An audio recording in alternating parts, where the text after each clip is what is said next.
Today marks 1 year since the passing of the late Queen Elizabeth II. The royal family has links with hundreds of charities and public service organisations, including within Nigeria. Joseph Bello, the National Director of the International Award for Young People Nigeria, joined me earlier in the studio for some insights on this royal charity. Joseph Bello, it's an absolute pleasure having you in the Channel's Business Global studio. Better than our last engagement on the show. You're actually coming on the show a year to the date when the late Her Majesty Queen Elizabeth II passed on. And the institution that you run, or at least oversee, actually has links to the British royal family. Can you tell us exactly what you do and how it's linked to Buckingham Palace? Okay, so my name is Bello. I am the National Director of the International Award for Young People in Nigeria, which is also known as the Duke of Edinburgh's International Award in Nigeria. So we oversee the delivery of the award to more young people as part of our vision, which is to promote the access, reach, and impact of the award to more young people in Nigeria. As you are well aware, the Duke of Edinburgh Award was founded by His Royal Highness, the late Duke of Edinburgh in 1956, in collaboration with Court Han, basically to address the challenges facing young people and, in trying to help young people discover what we call their infinite potential, set them on the right path and making them to become ready for the world. Absolutely. The last time we spoke, you weren't in Nairobi, you were in Lagos. Yes. You're in London now with me in the studio. Talk to me about what you're doing in London this week. Okay, so basically, we're in London for the week, but we've been trying to, like I mentioned earlier, as part of our commitment to promote the access, reach, and impact of the award, which is tied to our global strategy.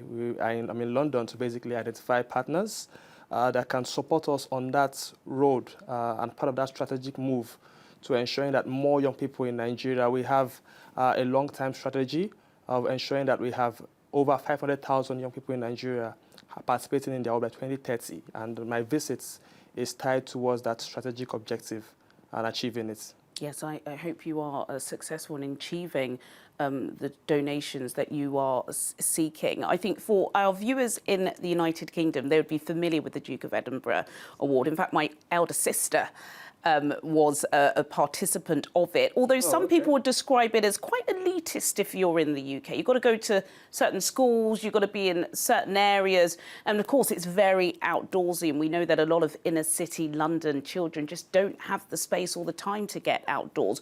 What is it like in Nigeria? Who can participate? Who are the students? Who are you helping and supporting? Yeah, so generally, just to correct you though, the award is not just limited to schools. We work with quite a number of organizations and institutions, religious bodies. We're in partnership with the other members of the Big Six, including the Boy Scouts and the Girl Guide, as well as a couple of other organizations. So basically for us in Nigeria, our commitment is that every young person should participate.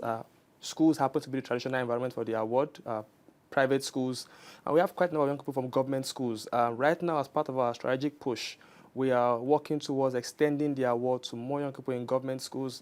Aside Lagos and the FCT, where we currently operate, a few states are going to be coming in the next few months, and of course, in the new year. And so we are basically trying to spread out our reach for the award to more young people, regardless of their backgrounds. We have young people who are living with disabilities who are also participating in the award. So those are, and then we're also working towards trying to get young people in marginalized communities to also participate in the award. So those are part of the initiatives and the move that we're making.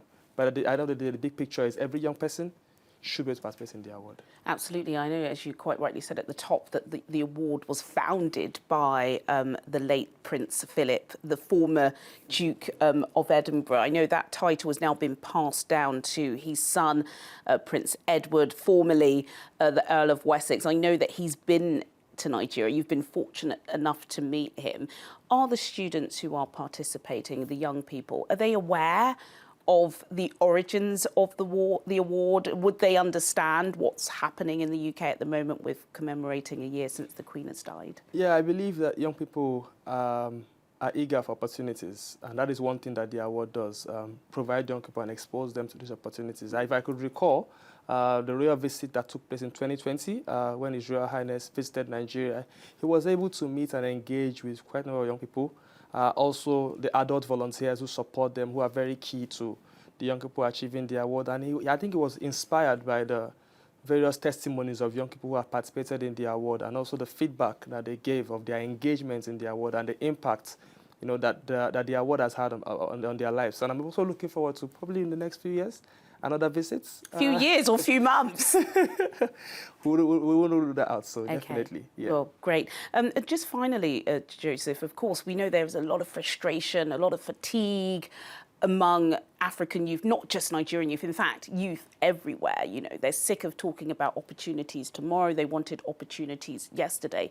Do you see that hunger and drive with the students that you're working with? And how does Interward Nigeria help children get into the workplace? Because ultimately, this is what these life skills are about, isn't it? Earning money, being able to prosper, and being able to help your community. Yeah, so you're spot on. And I think the framework of the award itself, goes a long way in teaching young people those things. Unfortunately, there's also the external factor that tends to pull on young people and put pressure on young people. But, achieving an award is no small feat. We say in the award that it's a marathon, it's not a sprint. So having gone through that for a sustained period of time, we believe that it would directly or indirectly put in young people that commitment and that feeling of, nothing good in life comes easy. You have to persevere, you have to display resilience. So those life skills that they benefit from participating in the award, we hope that it will put them on good stead. And from our social return on investment research that was done in 2020, we've seen that the impact of the award is quite humongous. In 2020, we were able to generate over 52 plus million naira in terms of social value. You could also put that in dollars and see what it comes to, and despite the pandemic. So definitely, there is that impact that the award has on young people, despite the external factors that are pulling on young people at this time. Absolutely. It's a wonderful feat. I believe about 50,000 children in Nigeria have participated in the award. And good luck. We are rooting for you, because I know that you are seeking more funds from the umbrella body, and we do hope that you're able to get that. Osheke Joseph Bello, who is the National Director of the International Award for Young People Nigeria. Thank you so much for your time and insights today. Thank you, Juliana. So it's a pleasure. Thank you.